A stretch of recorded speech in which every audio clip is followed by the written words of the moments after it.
Assalamualaikum warahmatullahi wabarakatuh. Bismillahirrahmanirrahim. Kaum muslim muslimah dimanapun anda berada, kita lanjutkan bahasan kita tentang Asmaul Husna, mengulas 99 makna dan terjemah syarah dari Asmaul Husna.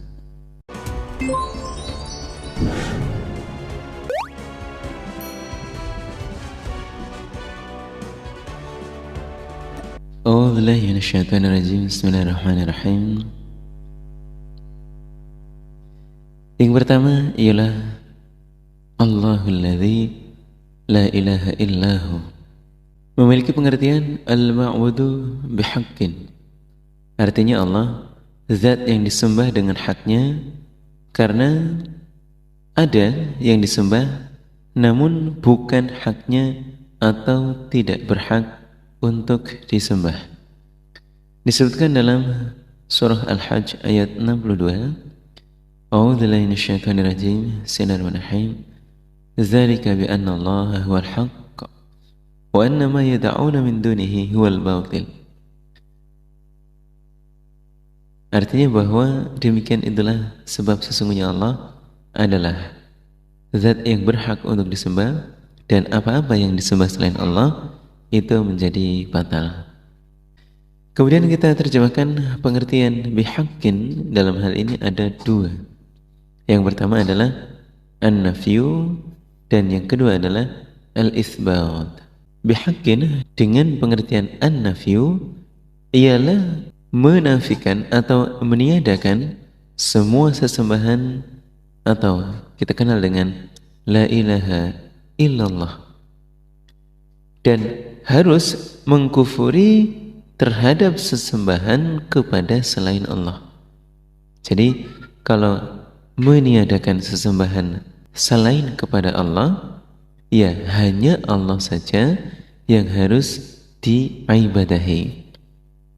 Kalimat tahlil yang memiliki kalimat la ilaha illallah ialah bahwa tidak ada sesuatu yang berhak untuk disembah kecuali hanya Allah. Kemudian yang kedua adalah al-itsbat, ialah menetapkan hanya Allah yang berhak untuk disembah, illallah. Jadi tidak boleh ada yang lain kecuali hanya Allah saja. Di dalam surah Al-Baqarah ayat 256 menyebutkan bahwa Bismillahirrahmanirrahim, faman yakfur bit-taghut wa yu'min billahi faqad istamsaka bil urwatil wuthqa la infisama laha. Al-ayah memiliki pengertian bahwa diterjemahkan sebagai sebuah keimanan yang hakiki. Dikatakan sebagai iman yang hakiki itu ialah mengkufuri taghut, sesembahan selain Allah, dan mengimani hanya kepada Allah. Karena ada iman pada Allah tapi tidak mengkufuri terhadap taghut. Ada orang-orang ya sholat, ya puasa, ya haji dan lain-lain, namun kalau kemudian dia meminta tolong kepada selain Allah, ini belum dikatakan iman yang hakiki. Kalau kemudian dia memiliki iman yang hakiki, maka dia harus mengkufuri terhadap taghut, dan hanya Allah lah yang dia percayai. Apa terjemah dari taghut? Ialah ma'ubida min dunillah, segala sesuatu yang diibadahi, yang disembah selain kepada Allah, itu sudah termasuk taghut. Maka kalau kita mengerjakan sholat, puasa, haji dan ibadah yang lain, seyogyanya meninggalkan terhadap taghut, termasuk dalam permintaan tolong. Harus murni hanya kepada Allah. Kita lanjutkan. Bismillahirrahmanirrahim. Sejarah perkembangan Islam ialah Islam masuk ke Eropa atau Andalus atau Spanyol melalui jalur Afrika, Yunani, Italia dan lain-lain. Semuanya dilakukan melalui perang, sehingga mereka tidak ada akidah syirik yang dicampuri dengan iman, karena semua kalah dalam peperangan. Seperti di Cordoba, Spanyol menjadi pusatnya ilmu Islam, tidak ada syirik sama sekali. Tetapi berbeda dengan Islam yang masuk ke Asia. Islam masuk ke Asia melalui lewat taqarib al-maqalid, di mana hal ini memiliki cara atau anis di mana ia menggunakan pendekatan budaya yang dibawa oleh pedagang dari Yaman, yaitu agar bisa menerima Islam dimasukkan ke dalam budaya Hindu, dimasukkan ke dalam budaya kejawen, dan lain-lain. Sehingga ada percampuran antara syirik dan tauhid atau keimanan, atau dikenal dengan sinkretisme, sehingga orang tidak sadar dia mengerjakan sholat, puasa, dan lain-lain, namun dia juga syirik karena juga meminta tolong kepada selain Allah dengan mempersembahkan sesuatu persembahan di kuburan, pohon, dan lain-lain dengan rasa khosyah. Seperti tadi ketika lewat suatu jalan dengan rasa takut dan takzim dengan mengucapkan nun sewu mbah. Meskipun diucapkan dengan guyon, tetap mengandung syirik. Masuknya adalah syirkul asghar, syirik yang kecil. Na'udzubillahi min syarri dzalik. Bismillahirrahmanirrahim. Kita lanjutkan. Ibadah yang benar harus memiliki 6 pilar atau 6 sifat. Mari kita jabarkan. Yang pertama adalah hubban. Artinya dalam ibadah harus bisa menghadirkan tuma'ninah, atau menghadirkan rasa terhibur atau merasa senang. Kemudian dalam suatu petikan riwayat, mencarilah manisnya hidup di dalam 3 hal. Sebuah ungkapan dari Hasan al-Basri rahimahullah mengatakan tafaqqadul al-halawa fi thalas. Yang pertama adalah fi shalah, kemudian wafal Quran, kemudian wafal dzikr. Fa in wajadtumuha famdu wa abshiru, fa in lam tajiduha fa'lam anna babaka mughlaqun. Artinya mencarilah manisnya hidup di dalam 3 hal. Ialah yang pertama fi shalah, di dalam kita mengerjakan ibadah salat. Kemudian wafal Quran, di dalam kita membaca Al-Quran. Kemudian wafal dzikr, di dalam kita berzikir kepada Allah. Fa in wajadtumuha famdu wa abshiru. Jika seseorang bisa menjumpainya di dalam 3 hal ini, maka teruskan dan bergembiralah. Namun fa illam tajiduha fa'lam anna babaka mughlaqun. Jika hal ini tidak dia jumpai di dalam mengerjakan ibadahnya, tidak dia jumpai di dalam membaca Qur'annya, dan tidak dia jumpai di dalam dia zikir kepada Allah, di mana manisnya hidup, manisnya kehidupan, menjalani amal ibadah, menjalani keimanan, tidak dia dapati, maka ketahuilah bisa saja bahwa hatinya itu terkunci, pintunya itu terkunci, kenikmatan di dalam hatinya belum terbuka, sehingga di dalam sholatnya dan juga di dalam baca Al-Qur'annya dan di dalam berzikirnya belum bisa membuat hatinya menjadi nyaman, tenang, tentram, dan merasakan keindahan, manisnya hidup, manisnya iman. Maka contoh dari Rasulullah SAW sendiri, beliau bersabda bahwa arihna biha. Dalam sabda beliau mengatakan bahwa istirahatkanlah saya dengan sholat. Kalau kita mungkin arihna minha, istirahatkanlah saya jauh dari sholat, mungkin demikian. Namun Rasulullah arihna biha, istirahatkan saya dengan sholat. Termasuk ada salah satu sahabat ketika sholat, kemudian ada panah musuh yang mengenainya, punggungnya tertancap sebuah panah. Namun dia tidak merasakan sakit karena dia tidak ingin bacaan surah Al-Kahfi yang sedang dia baca kemudian menjadi terputus. Setelah sholat baru dia minta tolong untuk dicabut. Itu pun minta dicabut kalau dia dalam keadaan sholat lagi. Hal ini menunjukkan bahwa seseorang di dalam memahami bahwa pilar-pilar ibadah yang menjadi sifat yang harus dimiliki, salah satunya adalah rasa cinta, hubban, cinta kepada Allah. Kemudian yang kedua, dalam ibadah kita harus memiliki sifat wazullan, harus rendah diri. Artinya ibadah itu bukan sesuatu yang bisa dibanggakan, karena ibadah kita kalau dinilai dengan surga, hal itu semua tidak ada apa-apanya. Di zaman Bani Israel ada orang yang ahli ibadah selama 500 tahun tidak pernah maksiat kepada Allah sekalipun. Bahkan oleh Allah ditempatkan pada suatu pulau di tengah laut. Di tengah-tengah pulau itu ada mata air yang segar. Setelah dia wafat, dia berkata kepada Allah, adkhalal jannah bi amali. Ya Allah, masukkan saya ke surga dengan amalanku. Lalu Allah langsung dilempar ke dalam nerakanya.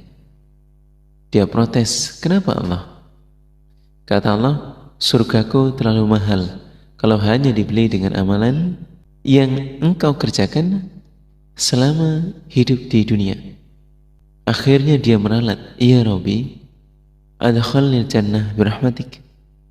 Akhirnya Allah memasukkan dia ke dalam surganya dengan rahmatnya Allah.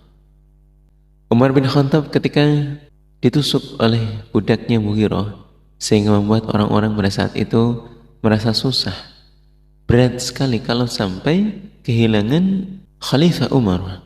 Akhirnya orang-orang berusaha mengobati Umar dengan membuat ramuan-ramuan jamu susu yang diminumkan kepada beliau. Akhirnya orang-orang yang berusaha mengobati Umar, namun ternyata ramuan, jamu dan susu yang diminumkan langsung keluar dari bekas lukanya. Akhirnya orang-orang yang menyadari bahwa Umar akan meninggal, kemudian semua orang menghibur, termasuk di saat itu datanglah seorang pemuda dengan mengatakan, ya Amirul Mukminin, berbanggalah engkau karena termasuk sahabat Nabi, tokoh dalam Islam. Engkau telah berbuat adil dan engkau orang yang pol. Lalu apa yang dikatakan Umar? Dia mengatakan, wadidtu an dzalika kafaf la alayya wala li. Saya sudah merasa senang nanti di akhirat. Beliau purpuran.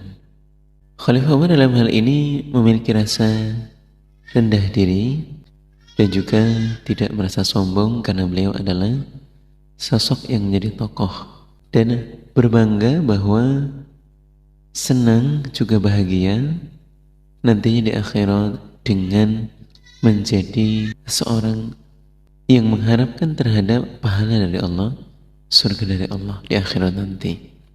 Jadi tidak kemudian seperti halnya kisah sebelumnya, Khalifah Umar tetap merasa senang meskipun harus mengalami hal yang saat itu dia rasakan. Kita lihat yang ketiga adalah khaufan, di mana seorang hamba harus memiliki dan meyakini bahwa Allah selalu mengawasi, sehingga dirinya merasa khaufan, khawatir. Kemudian yang keempat adalah roja'an. Orang yang beribadah harus selalu mengharap rahmat dari Allah, supaya musyara'atun, sehingga tidak berhenti dalam kebaikan. Makanya dalam jamaah sering dinasihati agar yarjuna rahmatullah wa yakhafuna 'adzabah. Karena min alamati qabulil hasanati bil hasanati ba'daha. Jadi termasuk ciri-cirinya penerimaan dari sebuah kebaikan adalah di mana dari mulai awal sampai dengan berakhirnya amalan yang kita kerjakan itu diniati untuk mengharap surganya Allah, dan diakhiri dengan salah satunya mengharapkan agar terhindar dari siksanya Allah. Maka dalam hal ini Rasulullah SAW diperintahkan untuk faidha farugta fansab. Maka ketika telah selesai melaksanakan ibadah yang wajib, diteruskan dengan mengerjakan ibadah sunnah. Nah, semua ini dijelaskan dalam surat Al-Insyirah ayat 7.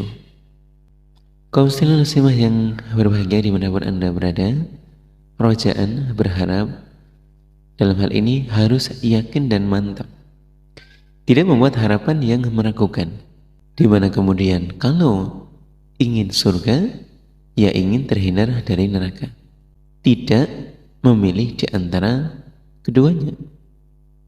Tidak pantas di surga dan tidak kuat di dalam neraka. Ya pastikan harapannya. Sehingga rojaan ini salah satu yang menjadi karakter dan pribadi dalam ibadah. Kemudian yang kelima adalah ta'ziman, bahwa seorang yang ibadah harus mengagungkan karena bisa menghadirkan khusyah seperti Nabi ketika sholat pasti menangis. Abu Bakar juga sama. Bahkan ketika Nabi menjelang wafat yang diperintah menjadi imam Abu Bakar, lalu para sahabat protes, kenapa Abu Bakar? Kenapa Abu Bakar yang menjadi imam? Karena setiap membaca Al-Quran beliau pasti menangis sehingga bacanya menjadi tidak terdengar. Nah, ini adalah salah satu praktek ta'zim, dan hal ini adalah salah satu yang menjadi pilar dalam ibadah. Kemudian yang keenam adalah ta'at, menghasilkan sabar, istiqomah apapun yang terjadi. Makanya orang iman nanti di surga, di dalam wahyunya Allah disebutkan akan mengatakan alhamdulillahilladzi adhaba 'anal hazan inna rabbana laghafurun syakur. Segala puji bagi Allah yang menghilangkan dari kami rasa susah. Dan orang-orang mengucapkan, akan mengungkapkan kalimat ini di dalam surga. Ya susahnya di dalam ibadah sewaktu hidup di dunia. Beratnya, susahnya ibadah ketika menjalani aturan-aturannya Allah. Namun ya tetap harus dikerjakan, dinikmati.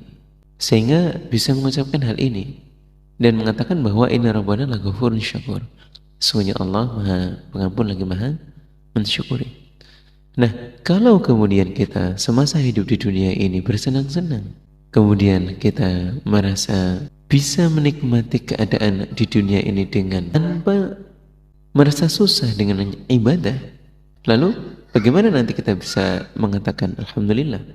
Wong di dunianya itu bersenang-senang, di akhiratnya apakah kemudian akan mengutarakan dibebaskan dari susahnya ibadah di dunia?